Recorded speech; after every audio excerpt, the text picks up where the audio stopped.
오늘 하나님의 말씀은 시편 99편 4절로 5절 단락을 보도록 하겠습니다. 공의와 정의, 공의와 정의. 하나님의 성품에 관해서 이야기해서 나올 때 이제 공의와 정의가 이렇게 자주 나오고 또 이제 신실하심까지 또 이렇게 쌍으로 이렇게 나오죠. 4절 보겠습니다. 5절까지. 능력 있는 왕은 정의를 사랑하느니라. 주께서 공의를 견고하게 세우시고 주께서 야곱에게 정의와 공의를 행하시나이다. 너희는 여호와 우리 하나님을 높여 그의 발등상 앞에 경배할지어다. 그는 거룩하시도다. 우리가 이제 이 4절 능력 있는 왕은 이렇게 할 때 앞에 1절로부터 쭉 나오는 게 뭐냐면 여호와께서 다스리시니, 여호와께서 그룹 사이에 좌정하시니, 여호와는 위대하시고 이렇게 하고 그는 거룩하심이로다. 그 다음에 이어지는 게 능력 있는 왕은, 이러니까 우리가 여호와라는 걸 금방 우리가 쉽게 깨달을 수 있어요. 문맥상에서 이루어지는데, 근데 이제 이게 즉위식에서 이제 사용되던 그런, 인간적으로 볼 때는 인간의 그 즉위식에서 사용되던 그 시편이란 말이에요. 그래서 인간이 어떻게 해야 될 건가 하는 거를 이제 무엇을 어떻게 다스려야 되냐. 왜냐하면 하나님이 다스리시는 거하고 같이 이제 똑같은 성품으로, 똑같은 말씀, 똑같은 기준으로 다스려야 되잖아요. 하나님께서 세우셨으니까, 하나님의 뜻을 따라서. 그러한 하나님이 어떠한 분이신가 하는 이야기를 하면, 그걸 들으면 인간 왕들도 내가 그런 자리에 있어야 되는구나 라고 이제 그렇게 깨닫기 위해서 하는 거예요. 이 하나님께서 여기 이 단락 보면 공의와 정의가 하나님 찬양의 주제예요. 하나님은 능력이 있으신 분이에요. 힘이 있으시단 말이에요. 그러니까 권세가 있고 전지전능하신데 거기에다가 도덕성까지도 지니신 분이라 이 말이에요. 인간들은 흔히 내로남불이라고 요새 말로는 그러잖아요. 내가 하면 로맨스고 남이 하면 불륜이다. 이렇게 하고 자기 중심적인 거를 이렇게 저널리즘 같은 데서 내로남불이다 이런 말들을 자주 만들어내서 이렇게 얘기하고 그러는데, 이런 게 이제 굉장히 많아요. 그래서 자기가 하면 차선 변경을 참 기술적으로 잘했다. 남이 하면 저렇게 위험하게 무모하게 운전을 하냐. 저건 교통법규 위반이다. 이런 식으로 흔히 차들 운전할 때 이런 얘기를 많이 한단 말이에요. 그러니까 이게 인간은 그래요. 자기가 힘이 있으면 자기 중심적이고 자기는 면죄부예요. 그리고 자기 주변에 있는 사람들도 다 면죄부죠. 자기 편은. 근데 남이 하면 그거에 대해서는 용서를 못하고 엄격한 잣대를 갖다 들이대는데, 이중적 잣대란 말이에요. 이게 인간은 그래요. 근데 하나님은 그러시지 않으신다 이 말이에요.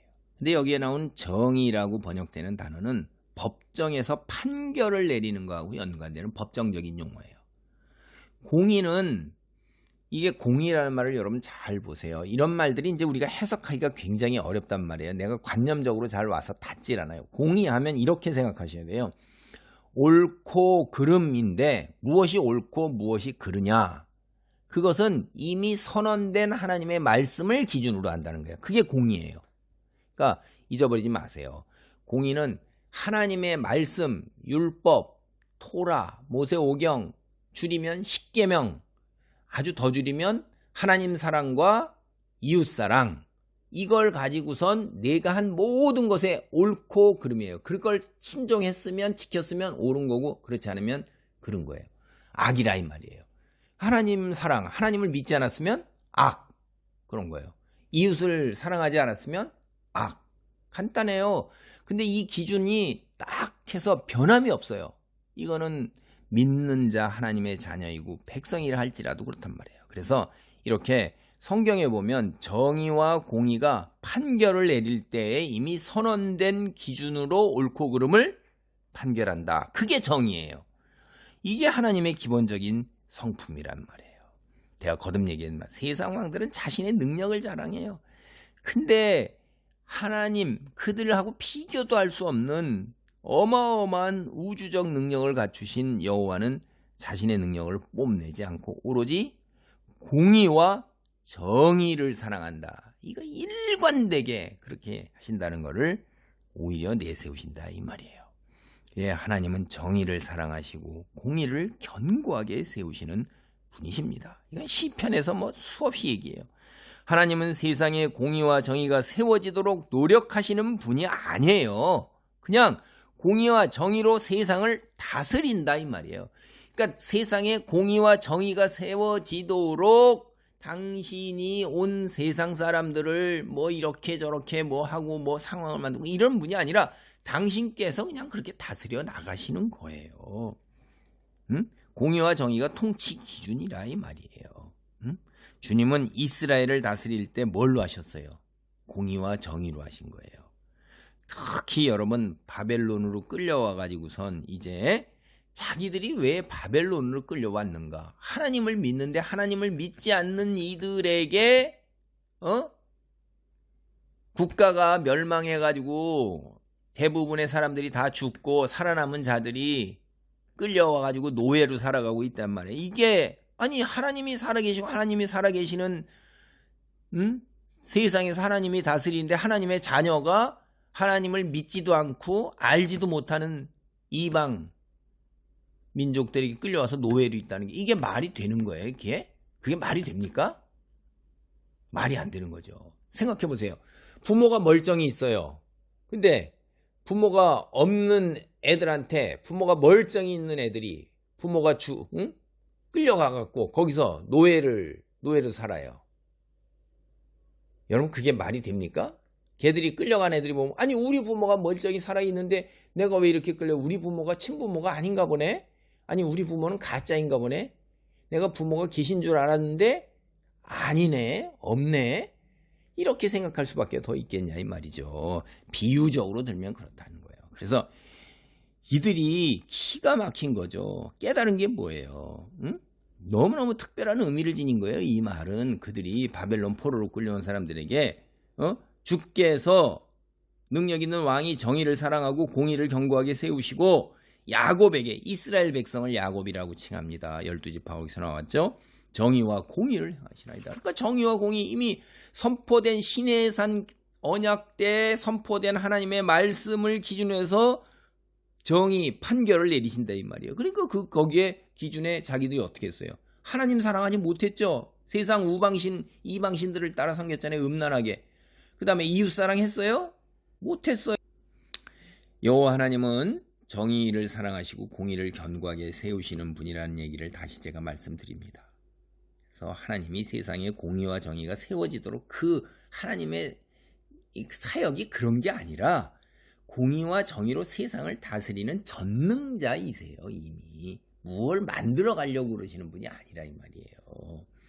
그래서 공의와 정의를 통치 기준으로 삼는다는 얘기도 제가 말씀드렸고 이들이 이제 이스라엘 백성 야곱, 이게 이스라엘 백성의 별칭이잖아요. 그들이 바벨론으로 끌려왔을 때 왜 우리가 끌려왔는가에 대한 그런 것도 공의와 정의를 행하신 결과였구나.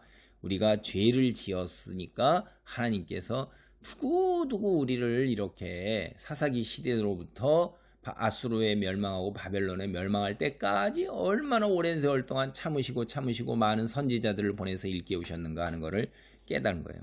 그래서 하나님께서 죄 지은 백성을 심판하시고 내리치셨구나라는 걸 깨달으니까 하나님의 의로우심과 그런 정의로우심 이걸 찬양할 수밖에 없는 거예요. 그래서 세상에 보세요. 공의와 정의를 실현하기 위해서